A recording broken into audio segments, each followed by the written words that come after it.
Tere, head kuulajad! Mina olen Egle ja Noorel Tegijal on külas Inimõiguste Keskuse sõnavabaduse, vaenukõne ja võrdse kohtlemise ekspert Kelly Krosstal. Tere tulemast! Tere!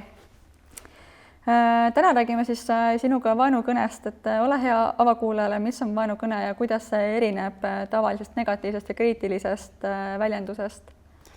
No vaenukõne, ma pean lihtsalt alguses kohe ütlema, et sellest on keeruline rääkida või defineerida, kuna ütleme, maailmas ei ole päris ühesugust, üheselt arusaadavat definitsiooni, et see on igas riigis veidikene erinev, et kui me oleksime Saksamaal, siis seal oleks ühtemoodi see definitsioon ja lähenemine ja Eestis oleks ka nüüd sõltuks, et kas me võtaksime sellise lähenemise, mis on meil karistusseadustikus kirjas, põhiseaduses, või me võtaksime selline inimõiguste siis lähenemise hoopis, et see teeb vahel sellest teemast rääkimise väga keeruliseks, aga üldiselt võiks seda eristada siis selle järgi, et öelda, et seal peaks olema vaenu õhutamise komponent ja see on siis suunatud ühe seaduses kirjas oleva vähemuse vastu, ehk et sellised laused, kommentaarid, mis siis kutsuvad näiteks mõnda rahvust hävitama, või seksuaalvähemustele füüsiliselt liiga tegema, et võib-olla see võiks seda eristada siis sellisest kõnes, kus lihtsalt öeldakse, et ma ei tea, et see rahvus on totakad või seksuaalvähemused võiksid olla, ma ei tea, kuskil peidus, et kui see on vaenu õhutamine sees, siis tasuks juba mõtlema hakata, et äkki see ületab siis selle vaenu õhutamise, vaenukõne lävendi.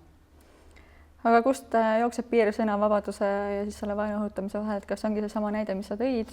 või on seal veel? Jah, see on võib-olla üks hea näide, kuigi kindlasti võib ka olla, kui väga süstemaatiliselt on väga palju ka kergemakujulist vaenu kuskil õhutatud, siis võib ka see juba omakorda muutuda siiski nagu vaenu õhutamiseks, aga üldiselt eristatakse seda, et peaks vaatama, mis selle väljenduse sisu oli, ehk mina praegu rääkisin ainult sõnadest, aga tegelikult on kindlasti ka väga tähtis see kontekst, kuhu see asetub, et mis ühiskonnas endas nagu toimub, et võib-olla teatud vähemuste vastu vaenu õhutamine, sõnade tegemine on ühe sellise tähendusega versus mõne teise, kes on väga haavatavas ja hapras olukorras ja kindlasti loeb ka see, kes seda ütles ja kus ta seda ütles, et kui noored omavahel mänguväljakul teatud võib-olla väljendeid kasutavad versus kui poliitik esitab mingi üleskutse siis mõnele vähemusele liiga teha ja jah, et mis see nagu eesmärk ka oli just kui see poliitiku näide näiteks siia tuua ja ka kuidas siis ühiskond seda tajub, et meil on ju teatud ajaloolisi kontekste, kui me võtame holokausti, juudid, me teame väga hästi, mida teatud väljendid tähendavad, mis on nende üleskutse ja siis on võib-olla teised väljendid, mis on selles mõttes neutraalsemad, et jah, nad võivad näiteks Ameerikas tähendada ühte, aga eesti keeles otse tõlkides ei pruugi nad olla nagu sama eesmärgiga, ei pruugi mõjuda sama nagu julmalt või vägivallal üles kutsuvalt.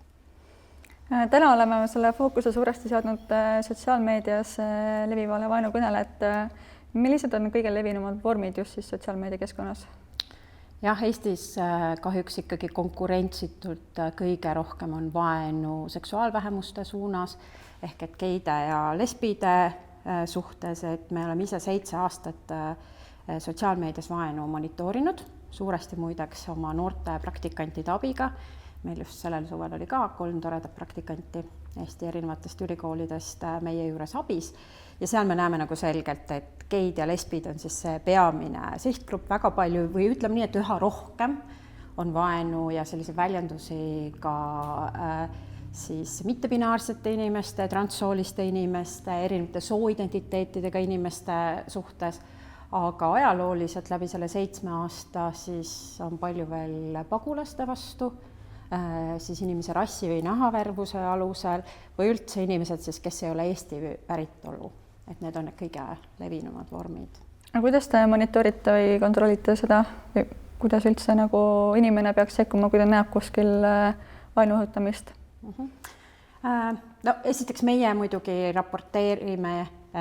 siis üks asi on see, mida me näeme, aga teine asi on see, mida me raporteerime, et kuna meil on selline Euroopa Komisjoni standardid ees ja metoodika, siis meie raporteerime ainult sellist vaenu, mis vastab siis Eesti karistusseadustiku 151-le, millega on omaette keeruline jutt, mis üldse tegelikult ei toimi. ehk et ütleme nii, et tegelikult Eestis on vaenukõnet sotsiaalmeedias väga-väga palju, aga seda, mida me raporteerime, on siis nii-öelda ebaseaduslik vaenukõne.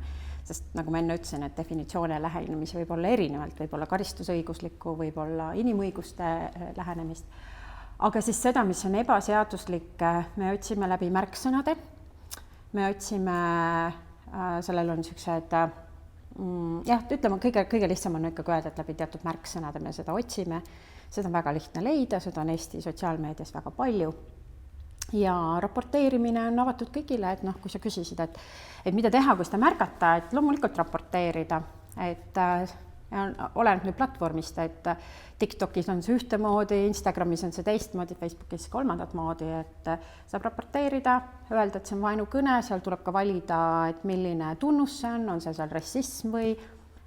siis seksuaalvähemuste vastu suunatud ja siis mingi hetk tuleb vastus sellelt platvormilt. Et meie kogemus on see, et Facebook ei vasta peaaegu üldse ega ei eemalda, X või siis vana nimega Twitter samamoodi on väga passiivne. Aga samal ajal on TikTok peaaegu eeskujulik, et nemad eemaldavad ligi 70% vaenust. Aga milline võib olla vaenukõne mõju sotsiaalmeedias noorte vaimsele tervisele või enesehinnangule? Ma kogu aeg küsin meie praktikantide käest või nende noorte vabatahtlike käest ka, kes meil käivad ja aitavad seda vaenukõnet monitoorida, et kuidas te tunnete, kui te sellega tegelete, et mul on erinevaid olnud, meil oli suvepraktikant, kes tegeles sellega kogu aeg näiteks, et ta oligi iga päev 5 päeva meie juures ja tema ikkagi vahepeal ikkagi ütles ka, et õudne.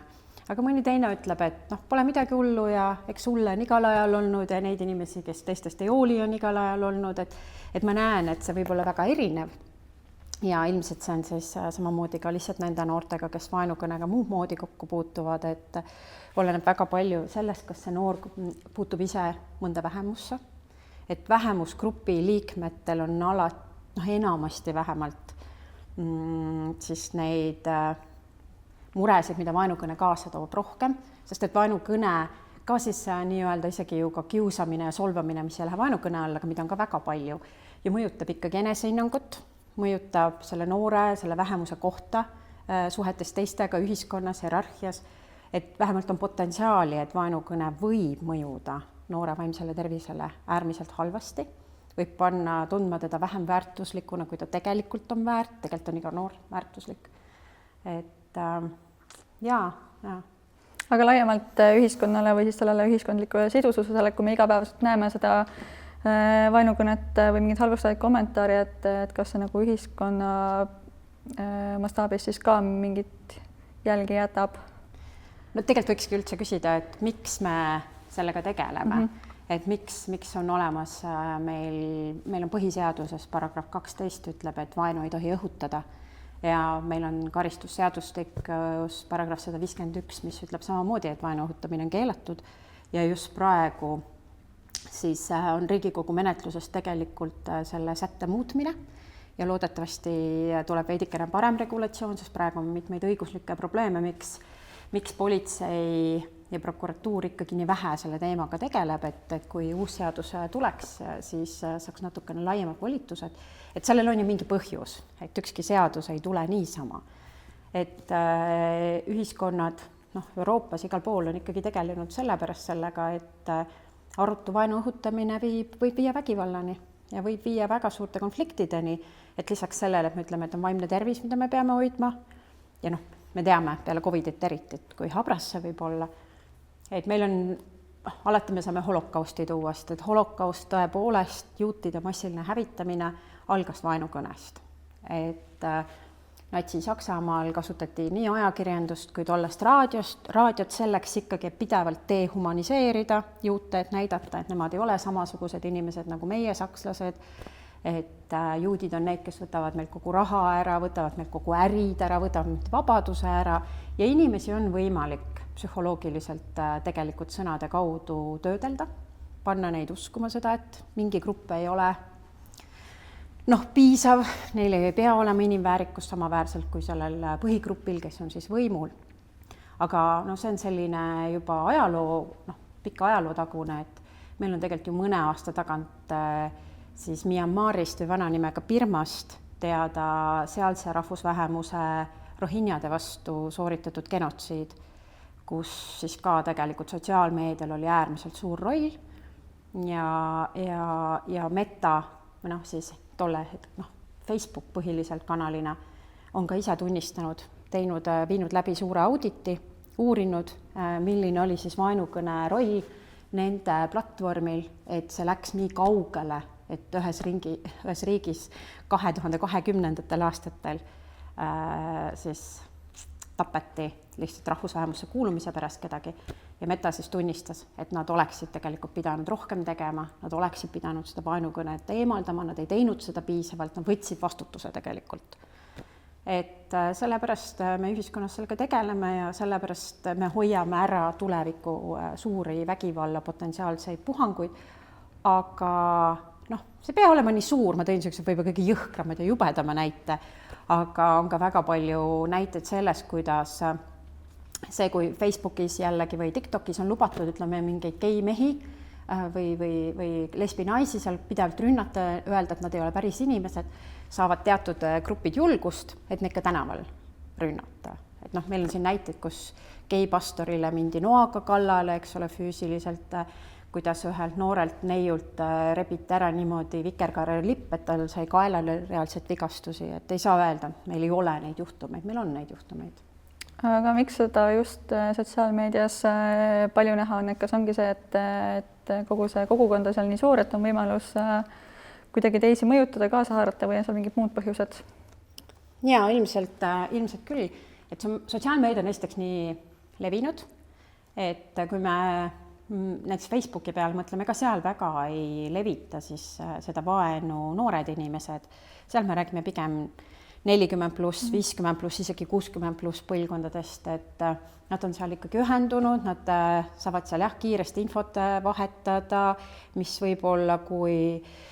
Taavi elab Võrus, Tanel Tallinnas ja Tiina Raplas, et sa ei saaks võib-olla nii kiiresti kokku oma vahel, et teatud maailmavaadet jagada, siis sotsiaalmeedia teeb selle kiiresti võimalikuks ja me oleme ju inimesed, meil on emotsioonid, et seda on võimalik ka üles puhuda, et kui Tiina paneb natukene volüümi juurde, Taavi paneb natukene volüümi juurde, siis on võimalik selline ülesse kütmine sotsiaalmeedias väga kergesti, võib-olla isegi kergemini kui siis, kui me istume teed joome kuskil kellegi elutoas. Aga kuidas on võimalik või kuidas peaks vaenukõnele reageerima selle vastu seisma, et üks variant oligi see raporteerimine sotsiaalmeedias, et kas on veel mingeid variante, kuidas sellest vaenukõnest märku anda? Noorte valdkonnas, ma arvan, eriti tuleks ikkagi see teadlikkus tõsta, et saadagi aru, et võib-olla see, et ma olen kuulnud, et mõnedes Eesti noortekeskustes talutakse siis selliseid sõnu, mis tegelikult ei ole mõne vähemusgrupi suhtes eriti austavad või vastupidi, on nende vähemusgruppide suhtes äärmiselt julmad. Et seda nagu kindlasti mitte lubada, näiteks noortekeskuse süsteemis ikkagi kokku leppida,